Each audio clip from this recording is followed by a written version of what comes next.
Hello everyone, welcome back to my YouTube channel safe career. उम्मीद करते हैं आप अच्छे हैं, बेहतरीन हो, पढ़ाई कर रहे होंगे। जैसा कि आप लोग जानते हैं कि बोर्ड पेपर स्टार्ट हो चुका है, क्लास 10th एंड 12th।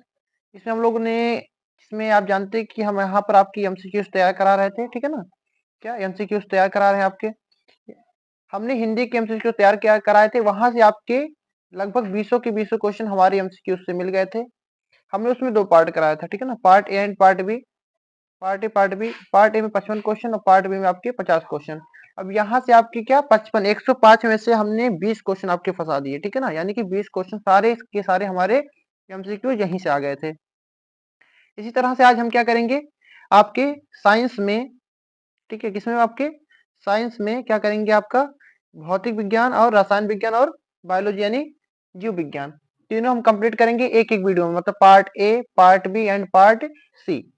तीन पार्ट में हम क्या कर रहे होंगे अपना भौतिक विज्ञान, अगले वाले में आपका रसायन विज्ञान और उसके अगले वाले में आपका क्या जीव विज्ञान कंप्लीट कर रहे होंगे। और लास्ट में एक पार्ट हम लेके आएंगे तीनों का मिक्स, ठीक है ना, तीनों में जो सबसे इंपॉर्टेंट एमसीक्यूज हो सकते हैं तीनों के लिए जो सबसे इंपॉर्टेंट हो सकते हैं उसके लिए हम एक पार्ट और बनाएंगे और उसका नाम होगा आपका क्या अंतिम प्रहार। उस वीडियो का नाम क्या होगा भैया आपका अंतिम प्रहार, ठीक है ना। अंतिम प्रहार वाले वीडियो हम क्या कर रहे होंगे टोटल की टोटल आपकी एमसीक्यूज फंसाने का काम कर रहे होंगे।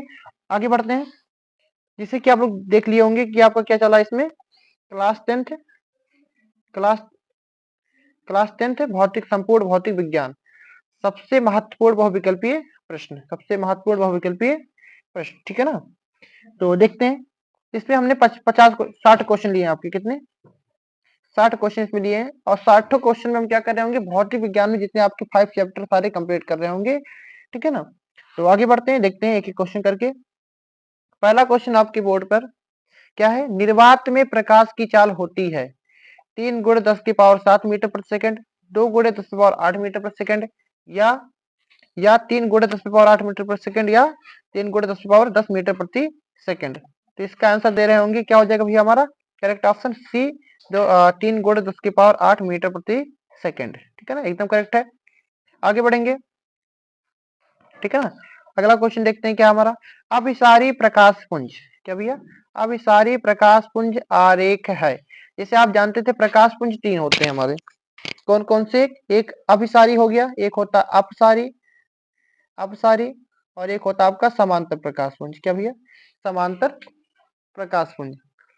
तो इसमें आपसे पूछ रहा है कौन सा अभिसारी प्रकाश पुंज, क्या पूछ रहा अभिसारी प्रकाश पुंज। तो अपसारी प्रकाश पुंज कौन सा भैया, अपसारी प्रकाश पुंज उसे कहते हैं जिस एक ही बिंदु पर कई सारे प्रकाश किरणें आके मिलती हो, तो उसको क्या कह देते हैं हम लोग अभिसारी प्रकाश पुंज। तो इसमें कौन सा option, option number A the correct option, ये वाला हमारा क्या हो जाएगा एकदम सही हो जाएगा। ये कौन सा आपका है अपसारी, ये कौन सा है आपका अपसारी, ठीक है, अपसारी प्रकाश पुंज। और ये कौन सा आपका समांतर प्रकाश पुंज, क्या है आपका समांतर प्रकाश पुंज। आगे बढ़ेंगे, अगला है आपका परावर्तन का द्वितीय नियम। परावर्तन के दो नियम थे, पहले नियम तो बहुत आसान, दूसरा नियम क्या था कोड आई बराबर कोड आर। तो यहाँ पर कोड ना बन के जेड बन गया, तो इसको आप थोड़ा क्या करेंगे करेक्शन करेंगे। First option is the correct option, क्या हो गया कोड आई बराबर कोड आर, एंगल आई बराबर एंगल आर। आगे बढ़ रहे होंगे, समतल दर्पण के सम्मुख 6.5 सेंटीमीटर, कितना 6.5 सेंटीमीटर की वस्तु, यानी वस्तु की लंबाई कितनी है 6.5 रखने पर निर्मित प्रतिबिंब की लंबाई, प्रतिबिंब की लंबाई आपको बतानी होगी। तो क्या हो जाएगी भैया 6.5, तो जितना प्रतिबिंब, जितना आपका वस्तु लंबा रहेगा उतना ही आपका प्रतिबिंब भी लंबा होता है, यानी कि प्रतिबिंब की लंबाई कितनी हो रही होगी हमारी 6.5 centimetre, is the correct option. कोई दिक्कत इसमें नहीं होगी। आगे बढ़ेंगे, आगे आपका कह रहा है 20 मीटर, कितना 20 मीटर ऊंचाई के मनुष्य को पूर्ण प्रतिबिंब देखने के लिए दर्पण की आवश्यक न्यूनतम ऊंचाई का मान बताओ। देखो अगर यह ऊंचाई का एक हम लोग पढ़ते थे समतल दर्पण, क्या पढ़ते हैं आपका समतल दर्पण, क्या पढ़ते हैं एक मिनट रुकेंगे, क्या पढ़ते हैं हम अपना समतल दर्पण। समतल दर्पण में हम आपको बताए थे कि अगर हमको क्या करना अपना पूर्ण प्रतिबिंब देखना है, अगर यच ऊंचाई के मनुष्य को अपना पूर्ण प्रतिबिंब देखना है तो एच बाई टू लंबाई का हमको क्या चाहिए न्यूनतम ऊंचाई की क्या चाहिए आपकी दर्पण चाहिए। तो भैया आपका जो मनुष्य की ऊंचाई कितनी इसमें बता रहा है 20 मीटर, तो दर्पण की ऊंचाई कितनी होनी चाहिए आपकी, इसका आधा यानी h/2 यानी इसका आधा करो यानी 10। तो 10 कहीं पर है, पहला ऑप्शन करेक्ट ऑप्शन क्या हो जाएगा हमारा 10 मीटर न्यूनतम ऊंचाई दर्पण की चाहिए। मतलब मनुष्य अगर 20 मीटर है तो दर्पण 10 मीटर का कम से कम चाहिए। दीप्त प्रकाश स्रोत, दीप्त प्रकाश स्रोत है कांच, विद्युत बल्ब, चंद्रमा और इनमें से कोई नहीं। तो दीप्त का मतलब आप तुरंत समझिए जिसमें स्वयं का प्रकाश हो, क्या हो, स्वयं का प्रकाश हो, स्वयं का क्या हो, प्रकाश हो। तो बताइए इसमें दीप्त वाले में किसमें, कांच में तो स्वयं का प्रकाश होता नहीं, चंद्रमा में स्वयं का प्रकाश नहीं होता, इनमें से कोई नहीं हो सकता है। तो क्या होगा विद्युत बल्ब, क्या हो गया भैया विद्युत बल्ब में स्वयं का प्रकाश होता है। आगे बढ़ेंगे, समतल दर्पण के सामने एक वस्तु दर्पण से 10 मीटर की दूरी पर रखी है, कितनी, मान लो दर्पण आपका है, इससे 10 मीटर की दूरी पर, कितना 10 मीटर की दूरी पर एक वस्तु रखी हुई है। तो दर्पण से प्रतिबिंब की दूरी कितनी होगी, जितना देखो दर्पण से 10 सेंटीमीटर दूरी पर क्या रखी हुई है वस्तु, तो प्रतिबिंब की दूरी भी कितनी होगी 10 ही होगी। मतलब जितनी आगे वस्तु रहती है उतनी ही पीछे क्या बनता है हमारा प्रतिबिंब बनता है 10 सेंटीमीटर का। Correct option option number C, क्या ऑप्शन नंबर सी होना चाहिए, ठीक है एकदम करेक्ट ऑप्शन है।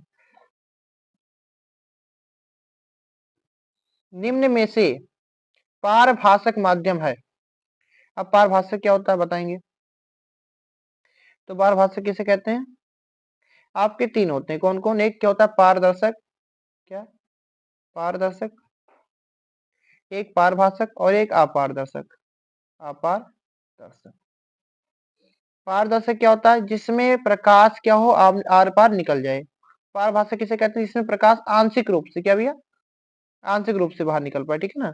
और अपारदर्शक इसमें प्रकाश गमन कर ही ना पाए, ठीक है ना। इसे आपका पारभाषक क्या हो गया कांच, सॉरी पारदर्शक क्या हो गया कांच, पारभाषक क्या हो गया आपका, जैसे होगा घिसा हुआ कांच, उसमें क्या होगा आंशिक रूप से गुजरेगा। और एक अपारदर्शक जैसे मान लो कि आपकी दीवार होगी, ठीक है ना। तो इसमें कौन सा हो जाएगा पारभाषक में घिसा हुआ कांच, घिसे हुए कांच में क्या हो जाएगा भैया आपका प्रकाश आंशिक रूप से गुजरेगा। तो पारभाषक माध्यम क्या हो गया इसमें, पारभाषक माध्यम आपका घिसा हुआ कांच, करेक्ट ऑप्शन। प्रकाश की तरंग दैर्ध्य परास होती है, मतलब रेंज बतानी है कि प्रकाश की तरंग दैर्ध्य की रेंज कितनी होती है।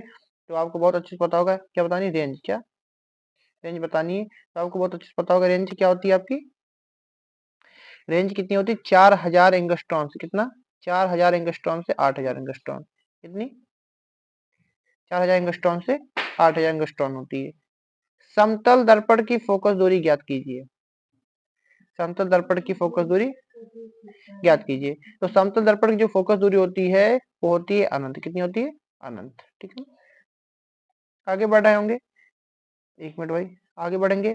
उत्तल दर्पण से प्रतिबिंब, उत्तल दर्पण से प्रतिबिंब सदैव बनता है कैसा, वक्रता केंद्र तथा फोकस के बीच में, ठीक है ना, वक्रता केंद्र तथा अनंत के बीच में, ध्रुव और फोकस के बीच में कहीं भी नहीं बन सकता, पता है भाई। तो उत्तल दर्पण में जो प्रतिबिंब होता है वो आपका ध्रुव और फोकस के बीच में हमेशा बनता है, ठीक है, हमेशा कहाँ बनता है ध्रुव और फोकस के बीच में। इसीलिए जब हम उत्तल दर्पण की बात करते हैं तो उसमें केवल दो स्थितियों की बात करते हैं, कितनी दो स्थितियों की बात करते हैं, ठीक है ना। आगे बढ़ेंगे, उत्तल दर्पण से बनने वाले प्रतिबिंब की प्रकृति है, उत्तल दर्पण से बनने वाले प्रतिबिंब की प्रकृति है वास्तविक व सीधा, आभासी व सीधा, आभासी व उल्टा, वास्तविक व उल्टा। अब एक चीज आप रट के रखेंगे, हमेशा आभासी जब रहेगा, आभासी के लिए साथ हमेशा सीधा आता है, और वास्तविक की अगर रहेगा क्या रहेगा आपका, अगर अगर आप वास्तविक की बात करते हैं तो हमेशा वास्तविक के साथ उल्टा आता है। तो पहली बात तो ऑप्शन गलत क्या हो सकते हैं इसमें, वास्तविक के साथ सीधा कभी नहीं हो सकता, यानी कि पहला ऑप्शन एकदम करेक्ट ऑप्शन, एकदम गलत ऑप्शन है। आभासी के साथ कभी उल्टा नहीं आ सकता, एकदम गलत है। अब बची आपकी दो, तो उत्तल दर्पण से जो बनने वाला प्रतिबिंब होता है वो हमेशा आभासी और सीधा होता है, कैसा होता है आभासी और सीधा। इसका करेक्ट ऑप्शन हम लोग कौन सा करेंगे, B option the correct option, आभासी व सीधा। आगे बढ़ेंगे, एक उत्तल दर्पण की फोकस दूरी 10 सेंटीमीटर है, दर्पण के उत्तल, एक यहाँ उत्तल नहीं यहाँ उत्तल होना चाहिए, क्या उत्तल, इसको करेक्शन करेंगे, दर्पण के उत्तल पृष्ठ की वक्रता त्रिज्या बतानी है आपको। क्या बतानी है? वक्रता त्रिज्या। यानी आपको दिया गया है f बराबर 10, तो आपसे पूछ रहा है आपके बराबर कितना दिया 10, और आपसे क्या पूछ रहे हैं? r पूछ रहे हैं। क्या पूछ रहे हैं? r। तो आप लोगों ने एक फार्मूला पढ़ा होगा, क्या होता है? r बराबर f बाई 2। क्या?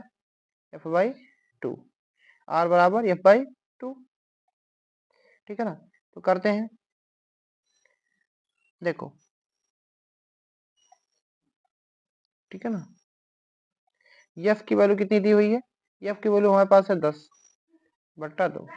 नहीं नहीं नहीं, हम लोग तो एक मिनट रुक जाएंगे। r बराबर हम क्या पढ़े हैं? r बराबर 2f। कितना? 2f। अब आप यहाँ रखोगे वैल्यू, r बराबर 2f इसमें वैल्यू रखेंगे, इसमें वैल्यू रखो जी, तो 2, और f की वैल्यू कितनी है यहाँ पर? 10। 10 गुना कितना हो गया? 20। यानी 20 सेंटीमीटर क्या हो जाएगी? वक्रता त्रिज्या इसकी 20 सेंटीमीटर हो जाएगी। तो 20 सेंटीमीटर, यानी option number D the correct option. आगे बढ़ेंगे। प्रकाश के अपवर्तन के लिए आपतन कोण तथा अपवर्तन कोण में सही संबंध बताएं। तो सही संबंध क्या है इसमें? देखो, कोण आई बराबर कोण आर कभी नहीं होता। किसके लिए? अपवर्तन कोण के लिए। कोण आई और लेस कभी नहीं हो सकता कोण आर की, इनमें से कोई नहीं है। यानी कि ऑप्शन नंबर आपका भी एकदम करेक्ट ऑप्शन है कि कोण जो आई होगा और नॉट इक्वल होगा कोण आर के। ठीक है ना? आगे बढ़ेंगे। क्या क्या कह रहा है? वायु के सापेक्ष कांच का अपवर्तनांक 2/3। कितना? 2/3 है। तो कांच के सापेक्ष वायु का अपवर्तनांक क्या होगा बताएं। तो आपने एक फॉर्मूला पढ़े थे, ए एन जी बराबर क्या आपका? जिस माध्यम में आपको उसका बटे प्रकाश की चाल। ठीक है ना? तो वहां से हम निकाल लेंगे इसको। ठीक है ना? तो इसका जो आंसर आना है वो आएगा आपका 2/3। कितना आएगा? 2/3। ठीक, बड़ा आसान सा आप कर लेंगे। आगे चलते इस फार्मूले से। यदि दो माध्यमों में के पृथककारी पृष्ठों पर प्रकाश की एक किरण लंबवत आपतित होती है तो अपवर्तन कोण का मान होगा। यदि दो माध्यमों में के पृथककारी पृष्ठ, क्या है? पृथककारी पृष्ठ है, पर प्रकाश की एक किरण अविलंबवत आपतित होती है तो अपवर्तन कोण का मान होगा। तो अपवर्तन कोण का मान कितना होगा? 0। अगर अविलंब क्या होती है? जो किरण होगी अगर अविलंबवत होगी तो क्या होगी? जो अपवर्तन कोण का मान होगा वो 0 होगा। कितना होगा? 0। ठीक है, आगे बढ़ेंगे। किस दर्पण, एक मिनट, किस दर्पण में वस्तु का प्रतिबिंब सदैव वस्तु से छोटा, सीधा और काल्पनिक होता है? किस दर्पण में बताएं। तो बताएं भैया, कौन कौन सा ऑप्शन आपके पास है? समतल दर्पण, अवतल दर्पण, उत्तल दर्पण, या ये सभी? तो किसमें हो सकता है? देखो, 17 में ऑप्शन नंबर सी करेक्ट हो जाएगा। कौन सा? उत्तल दर्पण। कौन सा हो जाएगा आपका? उत्तल दर्पण। उत्तल दर्पण में सदैव जो प्रतिबिंब होगा वो सीधा होगा, वस्तु से छोटा होगा हमेशा, तथा काल्पनिक होगा, यानी आभासी। काल्पनिक क्या होते हैं समझिए? आभासी। ठीक है ना? आगे बढ़ते हैं। आगे क्या दिया है? संयुग्मी फोकस संभव है केवल उत्तल दर्पण में, अवतल दर्पण में, समतल दर्पण में, या साधारण कांच में, या साधारण कांच में बताएं। तो जो संयुग्मी यानी कि दो चीजें मिला के जो बनती है, तो संयुग्मी फोकस जो आपका वो केवल और केवल किसमें भैया? अवतल दर्पण में। किसमें आपका? अवतल दर्पण में हो सकता है, बाकी किसी में। ठीक है ना? किसमें? अवतल दर्पण में। ठीक है, option number B correct option होगा। आगे बढ़ते हैं भैया। उत्तल दर्पण की फोकस दूरी, ध्यान देना, फोकस दूरी, वक्रता त्रिज्या एवं वस्तु की दूरी यानी यू की बात हो रही भाई, उपयुक्त चिन्ह है किसके लिए? उत्तल दर्पण के लिए। ध्यान देना।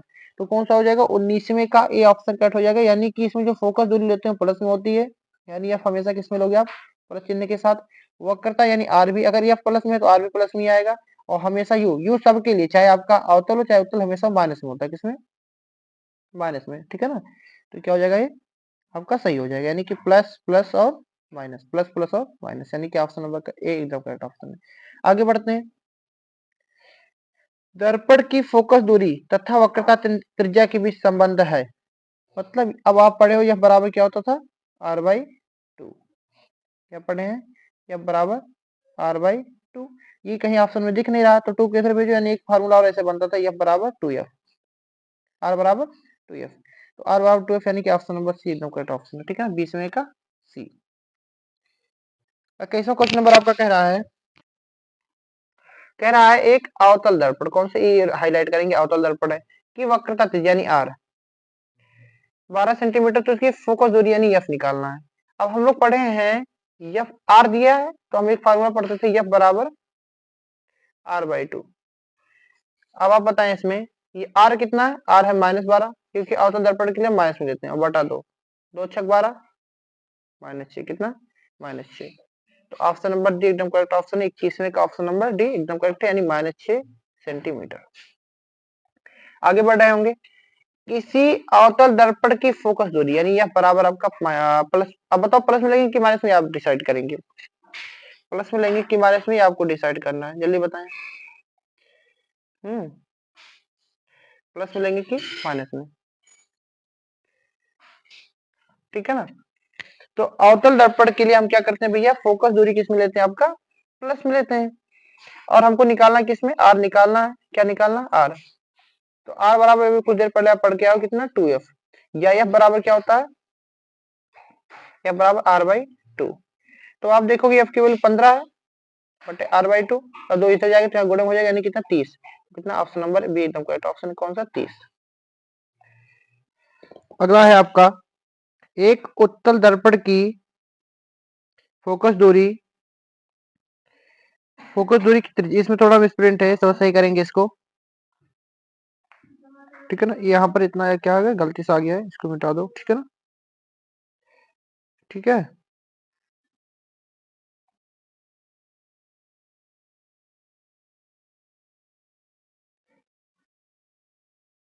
ठीक है, आगे बढ़ेंगे। अब पढ़ेंगे इसको, एक उत्तल दर्पण की फोकस दूरी, ठीक है, एक उत्तल दर्पण की फोकस दूरी 12 सेंटीमीटर है, तो दर्पण के उत्तल पृष्ठ की त्रिज्या बताइए।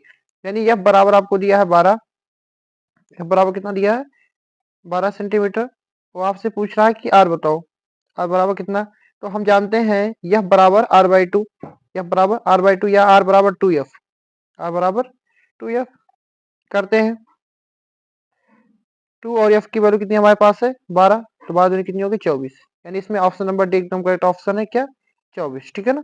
24 का एकदम करेक्ट ऑप्शन है। आगे बढ़ेंगे, ठीक है ना, आगे बढ़ते हैं। अगला क्वेश्चन, अगला क्या कह रहा है आपका, अगला हमारा कह रहा है प्रकाश के अपवर्तन, प्रकाश के अपवर्तन में यदि दोनों माध्यमों, क्या, यदि दोनों माध्यमों के अपवर्तनांक समान हो तो अपवर्तन के पश्चात प्रकाश की किरणें अविलंब से दूर हट जाती हैं, अविलंब को ओर झुक जाती हैं, बिना विचलित हुए सीधे निकल जाती हैं। उपरोक्त में से कोई नहीं, बताएंगे।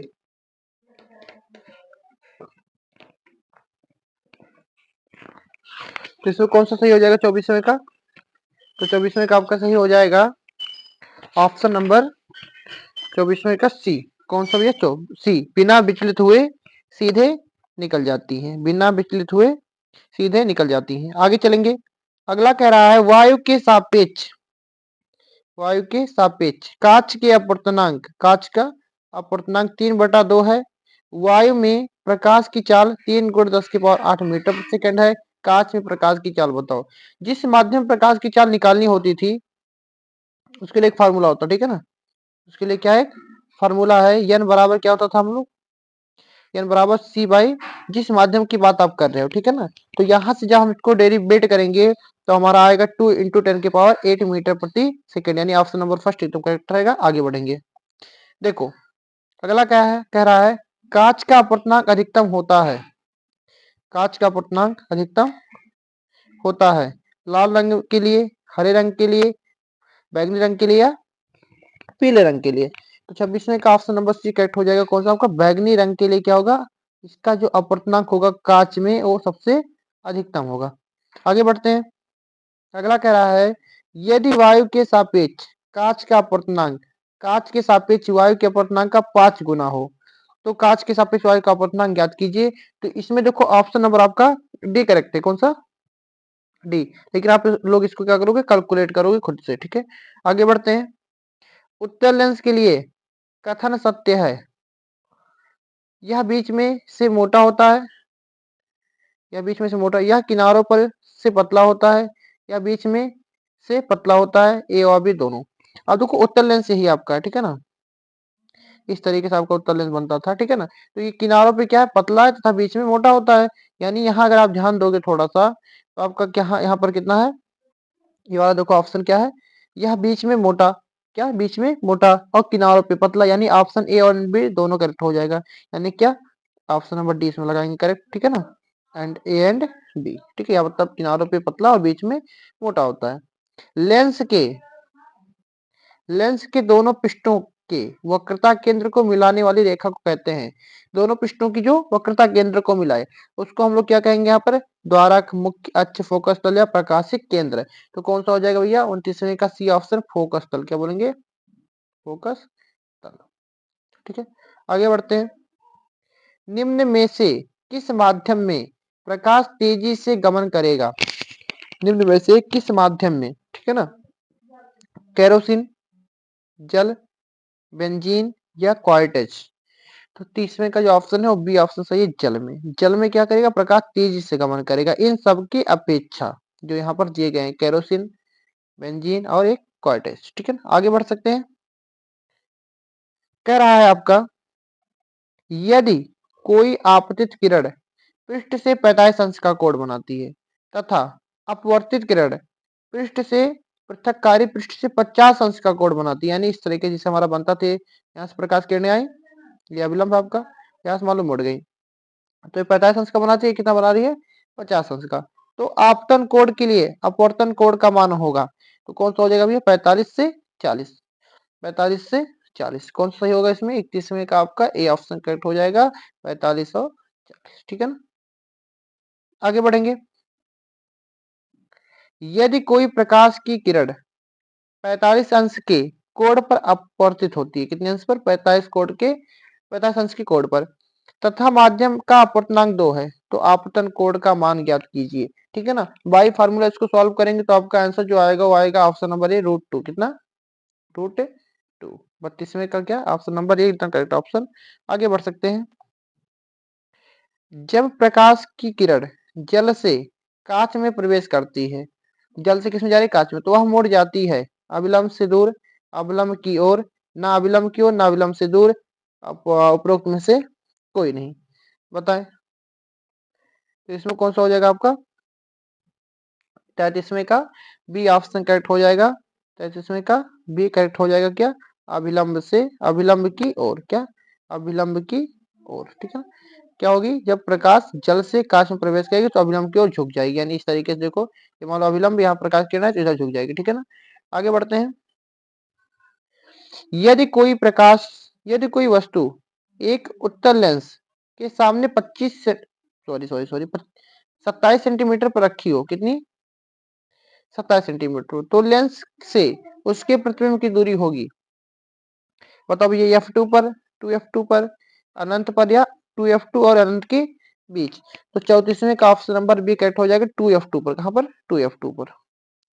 आगे बढ़ेंगे, किसी उत्तल लेंस द्वारा बना प्रतिबिंब उल्टा वस्तु के बराबर होता है तो वस्तु स्थित होगा, मतलब यदि क्या है, आपका जो वस्तु रखा गया है उसका प्रतिबिंब अगर क्या बनता है, उल्टा है और वस्तु के बराबर है, तो हम क्या कहेंगे कि वस्तु हमारा कहाँ रखा हुआ है, तो यहाँ पूछ रहा है f1 y, नहीं नहीं यहाँ होना चाहिए था, हाँ यहाँ f1 a1 कर लो, ठीक है ना, f1 और 2f2, ठीक है, 2f1, तो पूछ रहा है f1 व 2f1 के मध्य, f2 के आगे, f1 व c के मध्य, 2f1 पर, ठीक है। तो इसमें क्या हो जाएगा, 35वें का डी ऑप्शन कट हो जाएगा, 2f1 पर, कहाँ भैया, 2f1 पर। अवतल लेंस एक वस्तु का प्रतिबिंब बनाता है, वास्तविक बड़ा, सीधा वास्तविक बड़ा, सीधा आभासी या छोटा, उल्टा वास्तविक का छोटा, उल्टा आभासी है। अब हम आपको एक चीज बता दिए हैं, सबसे पहले सब छोड़ो, सबसे पहले आप एक चीज जानो, जैसे मान लो आभासी जब कहेगा, मतलब आपसे बोला कोई क्या है, आभासी प्रतिबिंब बनाता है, तो आभासी के साथ हमेशा याद रखो कि सीधा बनाएगा, लेकिन अगर आपसे कह दिया कि वास्तविक बना रहा है, क्या बना रहा है, वास्तविक, तो आपको याद रखना वास्तविक के साथ हमेशा उल्टा बनाएगा, ठीक है ना, हमेशा क्या, उल्टा। तो अब इसमें देखो ऑप्शन गलत क्या हो सकते हैं, पहले ये देख लो। इसमें देखो ऑप्शन गलत क्या हो सकते हैं। सीधा वास्तविक, तो सीधा कभी भी वास्तविक नहीं होगा, ठीक है, तो ये ऑप्शन एकदम गलत हो गया। सीधा आभासी हो सकता है, चलो छोड़ के रखो। उल्टा आभासी हो सकता है, उल्टा उल्टा वास्तविक हो सकता है, लेकिन उल्टा कभी आभासी नहीं हो सकता, ठीक है ना। तो ऑप्शन ए और डी एकदम गलत हो गया।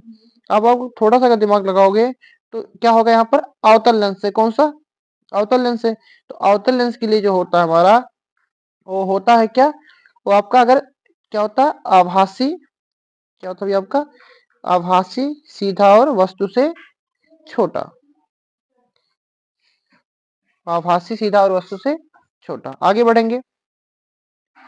निम्न में से किसके सामने रखी वस्तु का प्रतिबिंब सदैव सीधा, आभासी तथा छोटा होता है। मतलब सीधा भी, आभासी भी और सीधा भी। तो अभी जस्ट आप करके आओ अवतल लेंस, कौन सा भी है, अवतल lens is the correct option, ठीक है ना।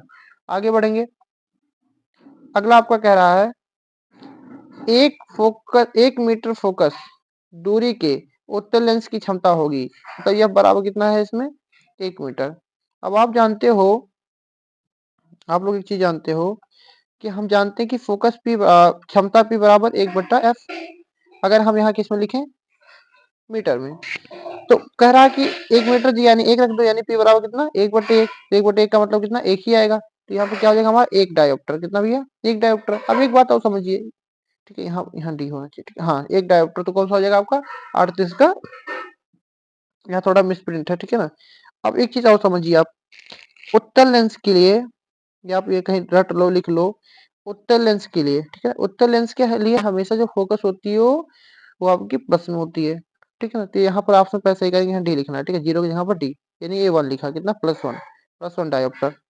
तो कौन सा हो जाएगा हमारा, option number C, +1 dioptre. Minus में नहीं होगा, ध्यान देना, ये नहीं हो सकता, ठीक है ना, ये नहीं हो सकता, ठीक है ना, ये भी नहीं हो सकता, ये भी नहीं हो सकता, यानी यहाँ डी होना चाहिए था, पहली बात गलत हो गया, यानी +1 डायोप्टर, ठीक है ना। आगे बढ़ जाते हैं। आगे क्या कह रहा है, उत्तल लेंस का प्रयोग किया जाता है दूरदर्शी में, सूक्ष्मदर्शी में, मानव नेत्र के उत्पन्न दृष्टि दोषों के दूर करने में, या उपरोक्त में से सभी। तो सभी में बाबू किया जाता है इसका उपयोग, ठीक है ना। सूक्ष्मदर्शी, दूरदर्शी और मानव नेत्र के उत्पन्न दृष्टि दोष को दूर करने में भी, ठीक है ना। मान लो किसी को निकट दृष्टि दोष है, दूर दृष्टि दोष है, जो भी हो। आगे बढ़ेंगे। मानव नेत्र का भाग है, मानव नेत्र का भाग है दृष्टिपटल, आइरिस, पुतली, या ए सभी। तो आपको भली भांति पता होगा कौन सा इसमें, option number D correct option, ये सभी, सभी ऑप्शन क्या है, करेक्ट है। आइरिस के मध्य वाले बिंदु छोटे छिद्र को, ठीक है ना, कहते हैं। तो आपको पता होगा पुतली, क्या कहते हैं, पुतली। यानी आइरिस जो होता है उसकी जो मध्य में छिद्र होता है बीच में छोटा सा, उसको क्या कहा जाता है, हम लोग पुतली कहते हैं, ठीक है ना। आगे बढ़ेंगे। जो स्टूडेंट है, आप यहाँ क्या करते हैं, ऑफलाइन बैच ज्वाइन किए हुए हैं, उनको सब पता होगा, क्योंकि वहां पर हमने पूरा विस्तार से बताया था। नेत्र लेंस होता है अभिसारी, अपसारी, उत्तल व अवतल, इनमें से कोई नहीं। तो इस कौन सा हो जाएगा, ऑप्शन नंबर 1 करेक्ट ऑप्शन, अभिसारी। क्या हो जाएगा, अभिसारी। नेत्र जो होता है वो अभिसारी होता है, नेत्र लेंस, ठीक है। कचाव ध्रुव उपस्थित होता है। तो कचाव जो हमारा उपस्थित होता है, वो ध्यान दीजिए कहाँ पर, कार्निया। एक देखो आंख का जो थोड़ा सा मैं फिगर यहाँ बनाने की कोशिश करता हूँ, इस यहाँ से ही बनेगा नहीं, लेकिन फिर भी आंख का कुछ फिगर ऐसे बनता है, देखो यूं, ठीक है ना, इस तरीके से था ये, ठीक है ना। इस तरीके से आपका कुछ फिगर इसका होता है, यहाँ चीजें होती हैं, यहाँ एक क्या होता है, लेंस होता है, यहाँ क्या होता है, नेत्र लेंस, इस तरीके से, ठीक है ना। कैसा होता है, नेत्र लेंस, ठीक है ना, इस तरीके से। तो ये आपका क्या है, ये आपकी कार्निया है, और ये आपका नेत्र लेंस है, और इसके बीच में क्या होता है, कचाव ध्रुव। इसके बीच में क्या होता है आपका, कचाव ध्रुव। तो क्या बोलेंगे हम लोग, कार्निया और नेत्र लेंस के मध्य। क्या बोलेंगे, कार्निया और नेत्र लेंस के मध्य। नहीं, थोड़ा थोड़ा गलत हो गया मुझे लग रहा है, क्या होगा ये, अच्छा यहाँ पर जो आपकी क्या है, नेत्र लेंस है, ये क्या आपका कार्निया, और इसको कहते हैं हम लोग, इस अंदर वाले को कहते हैं रेटिना, ठीक है ना। तो यहाँ पर समझिए, इस वाले जो यहाँ बीच में पार्ट बचा हुआ, इसको रेड से हम करते हैं। यहाँ जो बीच वाला जल भरा होता है उसको कहते हैं हम लोग जलीय द्रव। क्या, जलीय द्रव। और जो बीच में भाग होता है यहाँ पर, ये वाली भाग, यहाँ पर जो रहते हैं सब, इसको कहते हैं कचाव ध्रुव। क्या, कचाव ध्रुव। यानी नेत्र लेंस हो गया, ये आपका रेटिना हो गई। तो रेटिना और नेत्र लेंस के, नेत्र लेंस और रेटिना के मध्य में जो हुआ उसको क्या बोलेंगे, कचाव ध्रुव। तो ऑप्शन नंबर बी, यानी नेत्र लेंस और रेटिना के मध्य में क्या होती है आपकी, कचाव ध्रुव होता है। ठीक है ना, option number B is the correct option. ठीक है ना, आगे बढ़ेंगे। ठीक है ना, आगे बढ़ते हैं। जिस बिंदु से दृष्टि नाड़ियां मस्तिष्क को जाती हैं उस बिंदु को क्या कहते हैं हम लोग, तो उस बिंदु को कहते हैं भैया आपका बी ऑप्शन अंध बिंदु। क्या कहते हैं उसको, अंध बिंदु। किस लेंस में प्रिज्म का आधार मुख्य अक्ष से बाहर की ओर होता है, किस लेंस में प्रिज्म का जो आधार होता है और मुख्य अक्ष से बाहर की ओर होता है, अवतल लेंस, उत्तल लेंस, अवतलोत्तल लेंस या समतलोत्तल। ठीक है ना, तो बताएंगे। तो 45 का ए ऑप्शन अवतल लेंस, कौन सा भैया आपका अवतल लेंस करेक्ट ऑप्शन। आगे बढ़ेंगे, ये इंपॉर्टेंट क्वेश्चन में आता है। उत्तल लेंस के प्रकाशीय केंद्र सी तथा फोकस दूरी या फोकस F1 के मध्य स्थित वस्तु का प्रतिबिंब बनता है। इसमें क्या करेंगे, इस क्वेश्चन पे आप स्टार लगाओगे, क्या करेंगे इस पे स्टार। ठीक है ना, इंपॉर्टेंट क्वेश्चन है। क्या पूछ रहा है, उत्तल लेंस के प्रकाशिक केंद्र सी तथा फोकस यानी F1 प्रथम मुख्य फोकस है के मध्य स्थित वस्तु का प्रतिबिंब बनता है। तो बताएंगे तुरंत, ऑप्शन का आंसर देंगे। ऑप्शन नंबर ए, आभासी बड़ा और सीधा, आभासी बड़ा और सीधा। ठीक है ना, और एक चीज हम आपको और बताएं, इसमें थोड़ा ध्यान अगर दिए होंगे आप लोग। देखो, आभासी के साथ कभी उल्टा नहीं, तो ये ऑप्शन एकदम गलत। आभासी के साथ कभी उल्टा नहीं, ऑप्शन एकदम गलत। खाली यहाँ एक चीज ध्यान देनी है कि यहाँ पर जो आपका बनता है वो कैसा होता है आपका, यहाँ पर क्या होता है, आभासी लेकिन बड़ा। ठीक है ना, आभासी के साथ बड़ा और सीधा तो रहेगा ही। ठीक है ना, तो आभासी के साथ यहाँ भी सीधा, लेकिन यहाँ छोटा दिया इसलिए नहीं करेक्ट है, ऑप्शन नंबर ए करेक्ट हो जाएगा। एकदम बढ़िया क्वेश्चन आ गया, स्टार लगाएंगे, क्वेश्चन आपके बोर्ड पेपर में आपको दिखेगा। ये क्वेश्चन आपको बोर्ड पेपर में एकदम 100% दिखना है। ठीक है ना, बोर्ड पेपर में 100 के 100% मैं बोल सकता हूँ ये आएगा। ठीक है ना, चलो बताओ इसका आंसर क्या है। अवतल लेंस के लिए लेंस सूत्र है, देखो अवतल लेंस हो या उत्तल लेंस हो, लेंस के लिए सूत्र हमेशा क्या रहेगा आपका, option number B 1/f is equal to 1/b minus 1/u, एकदम करेक्ट ऑप्शन है। और ये आपका जरूर आएगा। ठीक है ना, महा मोस्ट इंपॉर्टेंट, क्या बोलेंगे इसको, महा मोस्ट इंपॉर्टेंट, ये आपका जरूर से जरूर आना। ठीक है ना, आगे बढ़ेंगे। चंद्रमा से देखने पर आकाश दिखाई देता है, तो ऑप्शन इसमें क्या आपके हैं, ऑप्शन पर देखो, बैगनी, नीला, काला और सफेद। तो बहुत बेवकूफ क्या करेंगे इसमें, बहुत सारे बेवकूफ क्या करेंगे, होशियार बेवकूफ नहीं, क्या लगा के चले आएंगे, नीला, क्या लगा के चले आएंगे, नीला। लेकिन उन गधों को नहीं पता है कि इसमें कौन सा, चंद्रमा से जब हम देखेंगे आकाश को तो कैसा दिखेगा हमको, काला, कैसा दिखेगा, काला। ठीक है ना, नीला कब दिखता है, जब हम नीचे देखेंगे। ठीक है ना, श्वेत प्रकाश के वर्णक्रम, वर्णक्रम को एक नाम और क्या, स्पेक्ट्रम में विद्यमान रंगों के क्रम को किस प्रकार या किस शब्द द्वारा याद रखा जा सकता है, तो विबग्योर, किससे, विबग्योर, विबग्योर। ठीक है ना, तो मिलाएंगे कहाँ पर लिखा है विबग्योर, आपको कौन सा ऑप्शन इसमें, VIBG, विबग्योर। तो option number B the correct option, VIBGYOR. ठीक है ना, वी फॉर क्या, violet, I for indigo, V for blue, G for green, Y for yellow, O for orange और आर फॉर रेड। ठीक है ना, एकदम करेक्ट। आगे बढ़ेंगे। एक इलेक्ट्रॉन पर आवेश होता है, एक इलेक्ट्रॉन पर आवेश कितना होता है, तो आपको पता होगा 1.6 गुणे 10 की पावर -19, कितना, 10 की पावर -19। एक मिनट रुकते हैं, यहाँ लिखते हैं। ठीक है ना, थोड़ा इसको छोटा कर लें, छोटा क्या सही है इसको। ठीक है, कलर से 1.6 इंटू 10 की पावर -19 कूलम। ठीक है ना, कितना, -19 कूलम। अब देखो एक चीज और बात है यहाँ पर, अब आप यहाँ अगर देख रहे होंगे ध्यान से, तो इसमें आपके दो ऑप्शन आपको सेम दिख रहे होंगे, 1.6 यहाँ भी है, 1.6 यहाँ भी है। लेकिन जो इलेक्ट्रॉन होता है उसमें माइनस होता है, क्या, ऋणावेश होता है, यानी कि ऑप्शन नंबर भी एकदम करेक्ट है। क्या, -1.6 इंटू 10 की पावर -19 कूलम। और प्लस किसमें होता है, प्रोटॉन पर, तो ये भी याद रखेंगे, अगर प्रोटॉन की बात करेंगे तो प्लस लगा दोगे आगे। अगला कह रहा है, प्रकाश के लिए किस रंग का प्रकीर्णन सबसे कम होता है, बैगनी, नीला, पीला और लाल।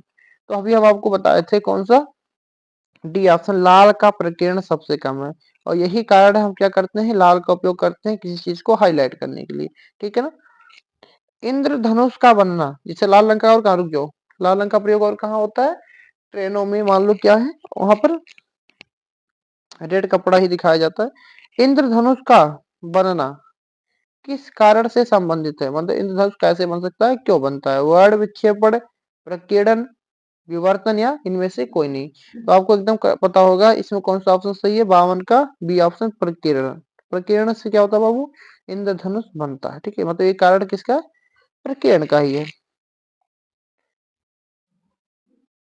विद्युत धारा इंपॉर्टेंट क्वेश्चन, ये आप इस पे स्टार लगाएंगे, ये भी आपके बोर्ड पे आपको दिखेगा। बोर्ड में आपको ये क्वेश्चन एकदम 100%, बोर्ड में आपको ये क्वेश्चन 100% दिख रहा होगा कि विद्युत धारा का एसआई मात्रक क्या है। तो आपको पता होगा विद्युत धारा का एसआई मात्रक एम्पियर, क्या है, एम्पियर, एकदम करेक्ट ऑप्शन। ठीक है ना। तारे टिमटिमाते हुए प्रतीत होते हैं, क्यों, वायुमंडलीय अपवर्तन के कारण, घूमने के कारण, प्रकीर्णन के कारण, और उपरोक्त में से कोई नहीं।